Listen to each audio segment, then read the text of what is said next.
but I'm pretty certain that if you go over the last 5 years or so, we've been the most successful IPO on the London markets. And we've probably gone up in price by like 10x or something like that, as a result of, being honest, transparent, fair, and letting the market do its job at the end of the day. I'd like to welcome Andrew Webley to the show. How are you, Andrew? I'm very good, thank you. And you? Very good indeed. I'm very excited about this because this is our very first time having a CEO of a listed company on the show.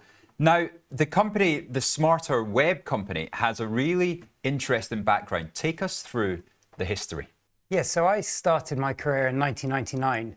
I joined a very small company that became a very big company called Hargreaves Lansdown. I was their head of online.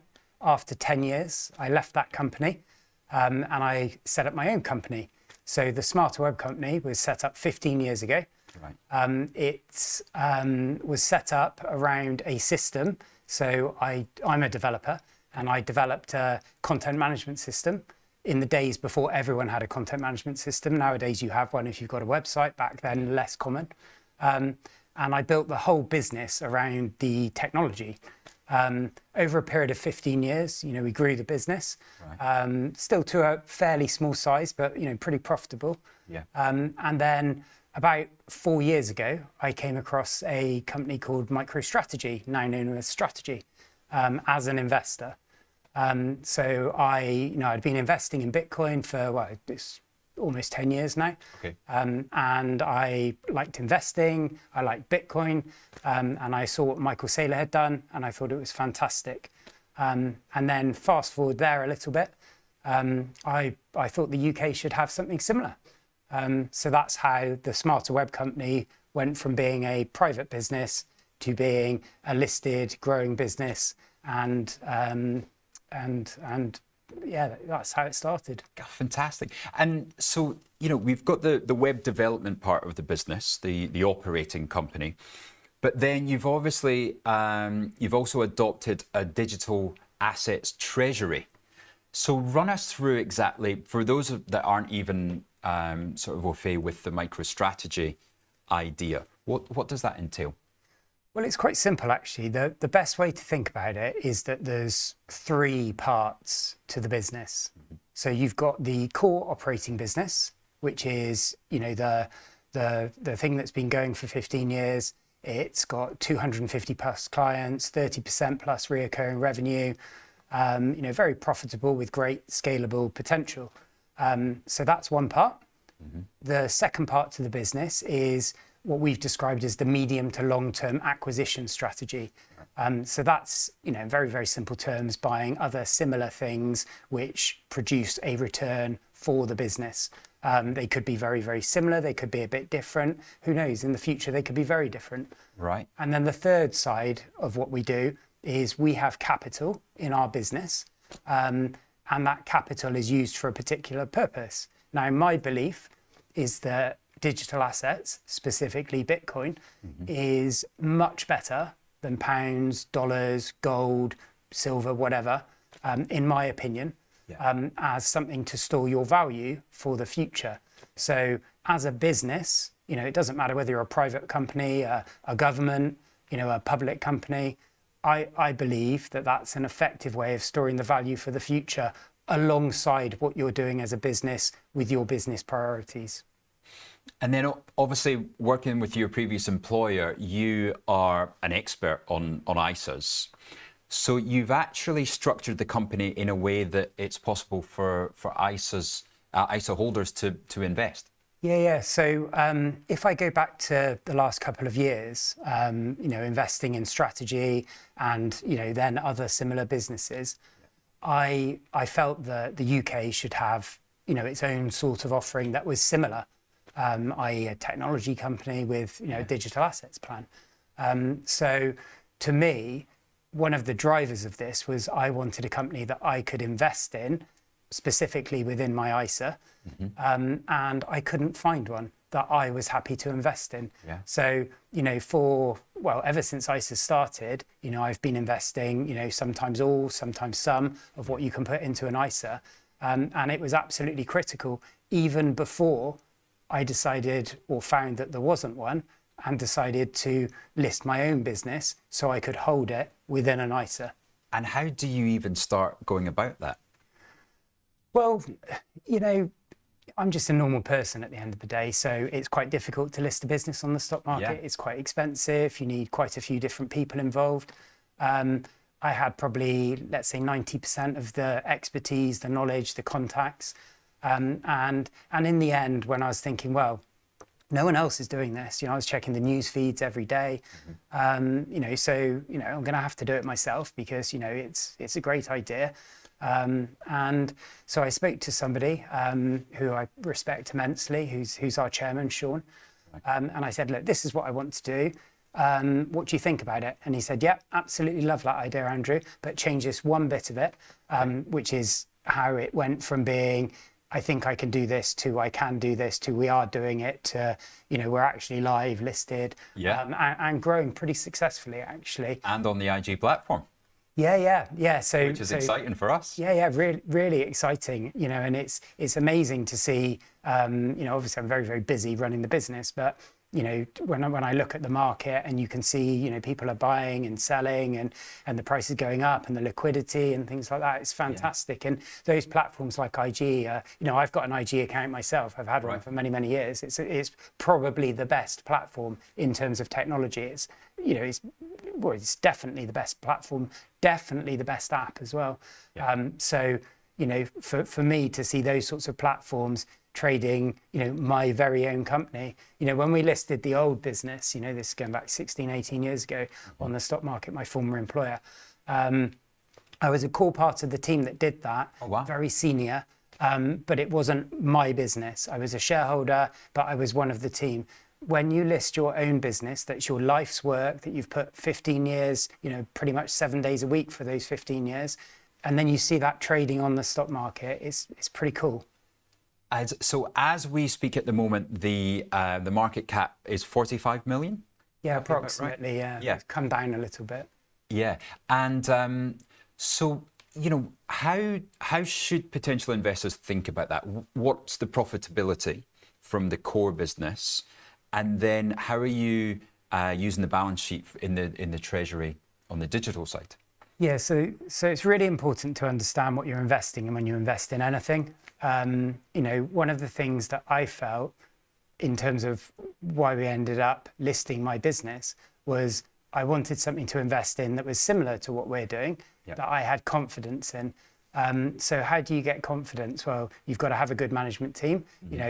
Obviously I'm not I don't think I'm an arrogant person. I would hope that I'm not. But we've got someone like me who works very, very hard, who cares about it, who's very invested in it. We've got one of my other directors, Tyler. He runs the biggest Bitcoin media company in the world, the biggest Bitcoin conference in the world. Really, really successful. Runs a hedge fund, one of the top 5 performing hedge funds globally in the last 12 months. Part of one of the companies that's been the biggest, the most successful global equity in terms of price performance when you screen everything above $250 million. Right. Japanese company called MetaPlanet. So, we've got a good team, I think. We've got a very, very low cost base. So if you look at our admission document, which is on our investor relations website, it's clean, tidy. It's the sort of thing that I would want to invest in. The business is growing. In all fairness, I can say that we've been profitable every year for 15 years. I'm not allowed to, and I wouldn't guarantee we'll be profitable this year because of the slightly higher costs. But that's certainly the objective. It's very easy for anyone to look at our capital position. So last night we did a fundraising. We did it start to finish within 4 hours. We raised, pennies below £3.5 million. We did it at the market price. We did another fundraising a week ago. We did that at the market price. We raised a little bit over 2.2 million then. Okay. So we've got a lot of capital, and we're managing our capital as the business grows in line with the company's beliefs, which are obviously, sort of developed from my own beliefs. So I think the short answer is people need to, as with anything, they need to understand what they're investing in. Some people love what we're doing from the website side of things. Some people love our medium to long-term acquisition plans. Other people absolutely love what we're doing on the Bitcoin side of things. So when I invest in something, I look at elements of the business that I like. I rarely like everything that they're doing, and it's probably the same with us. People will see some of what we're doing, and that's why they'll invest in us. But regardless of that, people need to understand that. And, you know, if they've got any questions, they can ask us. We can't answer everything because there's certain rules. But, you know, we're very transparent. We've said this in our announcements as well. We want to bring everyone along for the journey so they can enjoy it as well. And part of that journey is a 10-year plan, which outlines your organic growth and strategic acquisitions. So could you just elaborate slightly on those growth strategies, and also, you know, how are those going to deliver these consistent returns? Yeah, so I don't have this as a stat that I can say with 100% confidence, but I'm pretty certain that if you go over the last 5 years or so, we've been the most successful IPO on the London markets. You know, we listed, I intentionally underpriced it because I didn't want to apply any additional value. I wanted the market to value us. Right. I think that that's the best way of doing things. Yeah. And we've probably gone up in price by like 10x or something like that as a result of, you know, being honest, transparent, fair, you know, and letting the market do its job at the end of the day. Where do we go from here? Well, you can see from what we did last night, what we did last week, that, you know, there's clearly demand for what we're doing because we're raising at the market price, because we want to look after our existing shareholders as much as we want to grow the business. Where will that growth come from? Well, I think it will come from a combination of the things in our 10-year plan. You know, in the medium to long term, the acquisition side of things, potentially, but certainly in the shorter term, you know, the organic growth that we're getting, you know, and then there will be an element of how well Bitcoin performs. You know, personally, I believe it's the best asset the world's ever seen. You know, lots of other people share that opinion. If that does well, that will do well. But, you know, it's not only about that. It's about how we grow our operating business alongside how we manage our treasury. To the same degree that MicroStrategy is that balance, would you say? I would say more so. So, you know, my favorite sector in the world is companies that have got Bitcoin on their balance sheet. Right. You know, I hold 6 or 7 of them at the moment. Yeah. It's a sector that I know in detail. The only rule that you really get in that sector is the smaller the company, the higher the MNAV, which is the correlation between the market cap and the underlying assets that that business has got, excluding any operating business. So that's a figure that we all use. And if you look at the 85, 90 companies, public companies with Bitcoin on their balance sheet, you'll see the smaller the company as a general rule, the higher the multiple they trade at. Michael Saylor from MicroStrategy is obviously, you know, the god in our world. You know, he's the pioneer of that particular model. The thing that he's got, though, is that because he's so big, any capital that he raises, no matter how clever the strategy is, does it make that much difference to give that much additional return? What you've got in the first couple of years of life as a company like this is you've got that uber upside, which is where it gets very, very exciting. Yeah. Because if you think about us, for example, we can raise a fairly modest amount of money at hopefully very, very good terms, and we can make a massive difference to how the balance sheet looks. So that's why the smaller the company, the better the premium. The other thing that I've noticed, as we've, you know, obviously become a listed company, is that there's an element of price that gets applied to the team. So if you look at Tyler and myself, I think people, you know, think that we can do what we say we're going to do. We believe we can do what we say we're going to do. Yeah. And then you've also got the fact that it's a UK listed company. So there's a slight premium that's probably attached to that. And which part of the market are you listed on? It's Aquis, isn't it? Yeah. Yeah. So we when we decided that we'd do this, we looked at the speed and the cost of becoming a listed company. Aquis was cheaper, and Aquis was quicker. Everyone said to me the liquidity isn't very good on Aquis.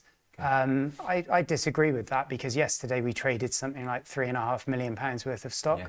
And it's clearly dependent on the company and the idea, because you've grown to be the most liquid company traded on Aquis in a very short time period. Yeah, well, in fact, roughly speaking, if you look at our company versus every other company on Aquis, we probably trade 8 times the volume of the entire market. So it's pretty significant. As a IG client or any other platform client, do you care what market it's listed on as long as you can trade it? As long as you understand the company and you've got access, it's about the liquidity of a stock. It's not about the market to a degree. Sure. But that argument becomes different when you get onto much larger institutional investors, sovereign wealth funds, and things like that. But certainly for people like, certainly me, and I assume you, it doesn't really matter as long as the platform support it. Yeah. And the value creation. Yeah, exactly. So, speaking about that then, so how many Bitcoin does the company have in the treasury at the moment then? Are we allowed to discuss that? Yeah, we would have to refer to the most recent announcement, which was yesterday morning, and it was a fraction under 20, right? Versus the cash that we've got at the moment, which in the majority, almost entirety, will be managed, with the digital asset treasury policy that we've adopted as a business. Yeah. On the train on the way to see you today, I was reading some figures, and they were suggesting that we've got enough capital to have somewhere between 80 and 100 Bitcoin on our balance sheet. Wow. I don't think I'm allowed to put a figure on that, but I certainly wouldn't disagree with that number. Yeah. So it's a pretty, we're in a good position. Yeah. And then obviously strategy has these incredible bond structures with the convertibles. Yeah. Is there a limit to what you can do if you don't have the availability to convertible bonds, or is that a plan in the future as well? Not really. So in all the different markets in the world, so the States, Japan, France, the UK, you've got kind of the same toolbox in terms of capital strategies. Mm-hmm. The only one that isn't quite as easy in most other countries other than the US is the ATM model, at the market offering. Yeah. But broadly speaking, you've got the same. What I believe, which is what we'll do as a company, is that as you're smaller, you should stick with traditional equity raises. Yeah. One of the great things about the UK, which people don't give us enough credit for, is that for smaller companies, it's actually very easy to issue stock, providing you've got demand and you've got someone that wants to buy the stock. But is that a problem in the dilution of the existing shareholders? Yeah, so dilution's an interesting thing, So I feel quite strongly that people shouldn't have price dilution, which is why we've always raised albeit on a sample of 2 raises after we've been admitted. Yeah. We've always raised at the market price. Okay. So if you think about the raise that we did last night, we did it at an in excess of a 50% better price than we did it a week ago. We raised higher, just over 50% more capital than we raised a week ago. So I don't think anyone minds dilution if it's for the business growing. What people don't want, in my opinion, is they don't want dilution where their capital isn't deployed efficiently. Yeah. The raise that we did last night, off the top of my head, is probably something like a 7% dilution. But the flip side of that is, yes, you've got 7% less interest in the overall entity. Yeah. But the overall entity's got the best part of 3.5 million cash. Not debt, no interest or anything, literally cash. That was going to be right. So there's no debt in the company. Correct. It's all been done through equity financing and then additional raises in the future. Exactly. So, as we get much bigger, when we pass 100, 200, 300 million market cap, maybe we'll explore some debt things. Okay. But whilst I'm a very probably adventurous investor in some ways, I'm also very cautious. This is my life's work, this business. Yeah. I don't want to do anything whilst I'm very ambitious and keen to get somewhere relatively quickly. I don't want to do anything that would endanger the business. So we'll be very sensible on that side of things. Sure. And to be fair, in our industry, people, they offer 0% discount, 0% debt over 5 years and things like that. You wouldn't have to pay any sort of coupon. if you know what you're doing in our space anyway. Now, for the balance, are there any risks outside the price of Bitcoin going down, right, which is obvious? Are there any risks that potential shareholders need to know about?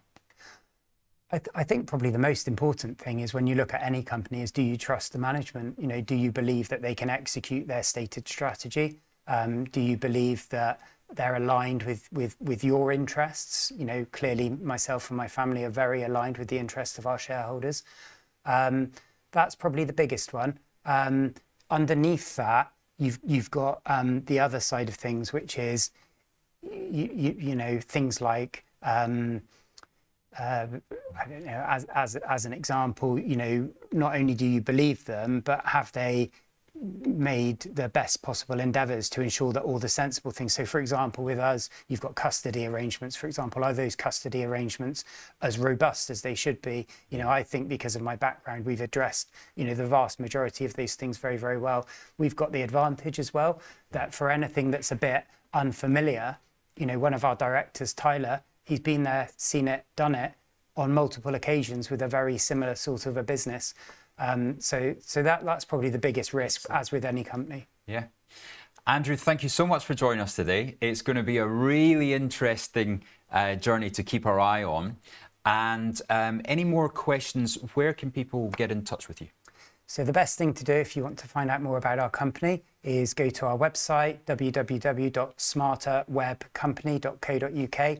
Whenever we put any news out, we put it on our Twitter. You can find the link on, to our X page, which I always call Twitter, at the bottom of the investor relations website. Within the website, there's a dedicated section for investor relations. One other cool thing is, there's an emerging community that is nothing to do with the company. Right. Other than they are interested in the company. That's very active on X. So, speak to other people, of course, speak to us and ask us what we're saying, but also speak to other people that are nothing to do with the company and see what they say about us. Excellent. So the ticker? SWC, and we're listed on the Aquis Stock Exchange in the UK, available on all the major platforms, especially IG. That's a great way to finish. Thank you so much for joining us, and I'm really excited to follow the journey. Thank you.